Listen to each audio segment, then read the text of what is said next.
تقيم الأمانة العامة للعتبة الحسينية المقدسة مهرجان كوثر العصمة الدولي بنسخته الرابعة تحت شعار فاطمة الزهراء عليه السلام مدرسة الخلائق النبوية.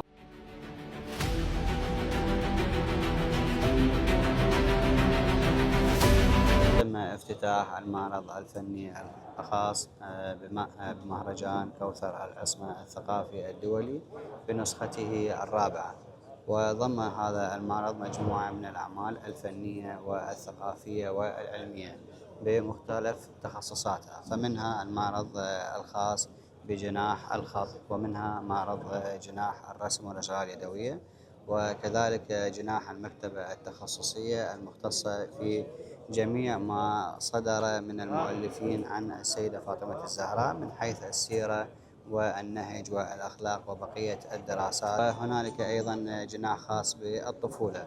يستمر المعرض لمدة 5 أيام، والجوائز الخاصة بهذه المسابقات جوائز تبريكية وجوائز ثمينة.